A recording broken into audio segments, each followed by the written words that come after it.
देखिए, मैंने कहा एआईसीसी और मुख्यमंत्री आपस में चर्चा कर रहे हैं और इसके बारे में मैं कुछ नहीं कहूँगा, लेकिन मैं इतना ज़रूर कहना चाहता हूँ कि जो कमेटी सोनिया गांधी जी ने बनवाई थी, उसने बहुत गहन चर्चा हम सब लोगों से की है, सीएम साहब से भी की होगी और अब मुझे लगता है कि समय आ गया है कि इस पर आगे बढ़ने का हमको काम करना चाहिए। हमारे एआईसीसी के संगठन के महासचिव हैं और राजस्थान से सांसद भी हैं वेणुगोपाल जी। हम लगातार उनसे मिलते रहते हैं जब भी मैं दिल्ली में जाता हूं, लेकिन आज मेरी मुलाकात हुई थी और प्रदेश में जो राजनीतिक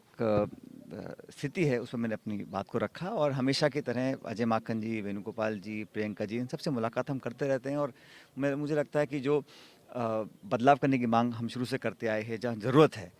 और मैं फिर दोहरा रहा हूँ कि अब लगभग 3 साल हो गए हैं, जो कांग्रेस के वर्कर हैं, जिन्होंने कांग्रेस के लिए सब कुछ कुर्बान किया, जिन्होंने सरकार बनाने में बहुत महत्वपूर्ण भूमिका निभाई। हम सब नेता लोग तो भाषण दे के आते हैं, लेकिन वो लोग बूथ पे खड़े होकर कांग्रेस का झंडा उठाकर उनके लिए लड़ाई लड़ते हैं। उन लोगों को उचित मान सम्मान देने की लड़ाई और संघर्ष मैंने शुरू में बात इसकी रखी थी और आज भी बात पर कायम हूँ, चाहे राजनीतिक नियुक्तियाँ हों या भागीदारी की बात हो। जिन्होंने समर्पित भाव से भाजपा की सरकार को हराने का काम किया है, उन इतने सारे वर्कर्स को लगना चाहिए कि सरकार में हमारी भागीदारी है और सुनिश्चित करने के लिए इसी बात को प्रदेश अध्यक्ष जी भी कहते हैं, इस बात को मैं भी कहता हूं और मुझे लगता है कि बहुत जल्द ये करना चाहिए, क्योंकि चुनाव जो है राजस्थान में अब सिर्फ 22-23 महीने दूर रह गया है। तो इस बात पर चर्चा हुई और मुझे लगता है कि बहुत जल्द अच्छे निर्णय लिए जाएंगे। जहाँ तक कांग्रेस पार्टी के जो आने वाले 5 राज्यों के चुनाव हैं, उसमें कल मध्य प्रदेश में गया था। मुझे लगता है कि प्रियंका गांधी जी ने जिस प्रकार से तैयारी करी है और जो रैलियों में जनसैलाब टूट कर आया है बनारस और गोरखपुर, वहाँ पर भाजपा की सरकार जाना तय है उत्तर प्रदेश में, क्योंकि वो बहुत घमंड और अहंकार की सरकार बन चुकी है। लेकिन बेहतर विकल्प कौन होगा, उसमें मैं समझता हूँ कि एक अच्छे रूप में कांग्रेस पार्टी सामने आ रही है। जनता जनार्दन तय करेगी सरकार किसकी बनेगी, लेकिन हमारी कोशिश ये है कि जिस प्रकार का शासन पिछले 4.5 साल यूपी में रहा, उसमें बदलाव निश्चित होगा और कांग्रेस का प्रदर्शन बहुत बेहतर होगा। आज देश में जो माहौल है, आप कल्पना नहीं कर सकते हैं। कभी ऐसी स्थिति पैदा नहीं हुई कि जब पेट्रोल डीजल 100 रुपये से पार हो गया, 110 रुपये पहुँच गया,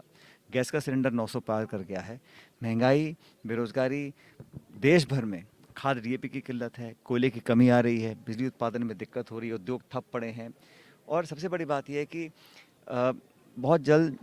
1 साल पूरा हो रहा है किसान आंदोलन को। 3 कानूनों के खिलाफ पूरे देश का किसान आंदोलित था। बजाय उसके कि उनको बुलाकर वार्ता कर कर मामले को निपटाया जाए, लगातार उनको तनाव में रखा गया, उन पे केसेस दर्ज किए गए, उनको परेशानियों का सामना करना पड़ा और किसान अब मन बना चुके हैं कि वो भाजपा का विरोध जमकर करेंगे, राजनीतिक रूप से भी करेंगे और अपने मूवमेंट के थ्रू भी करेंगे। यहाँ तक हम लोगों की बात है, हमने शुरू से कहा करप्शन का इशू हो, महंगाई का इशू हो, किसानों का इशू हो, बेरोज़गारी का इशू हो, हम जनता के साथ हैं। और कांग्रेस पार्टी ने जो एक जन आंदोलन करने की जो बात की है, उसमें हम जनता तक जाएंगे, गांव ढाणी तक जाएंगे, लोगों को जागरूक करेंगे। कोई कारण नहीं है, वादे किए थे किसान की आमदनी दुगनी करने का, वादा किया था 15 लाख रुपए खाते में देने का, वादा किया था करप्शन को ख़त्म करने का। अब फ्रांस में जो अखबार में खबरें छप रही हैं, उसमें साफ कहा जा रहा है कि इसमें बिचौलियों ने पैसे कमाए हैं राफेल की डील के अंदर। अब धीरे धीरे सच सामने आ रहा है। सुप्रीम कोर्ट कह रहा है कि लखीमपुर खीरी में जो जांच हो रही है उससे वो संतुष्ट नहीं है, वो एक हाई कोर्ट के रिटायर्ड जज को वहाँ उसको जांच सौंपना चाहते हैं। तो जब सरकार का इकबाल ख़त्म हो चुका है और भाजपा का जो नेतृत्व है वो इतना घमंड और अहंकार में अपना काम कर रहा है, उससे मैं नहीं समझता हूँ कि जनसेवा हो सकती है। वो तो सिर्फ ध्रुवीकरण कर कर, लचीले भाषण देकर, लोगों को भ्रमित कर कर वोट बटोरने का काम कर रहे हैं। और जो उपचुनाव के परिणाम पूरे देश भर में आए हैं, चाहे हिमाचल हो, चाहे राजस्थान हो, चाहे अन्य कर्नाटक हो, हर जगह लोगों ने भाजपा को नकारा है। मैं समझता हूँ आने वाले समय का ये संकेत है।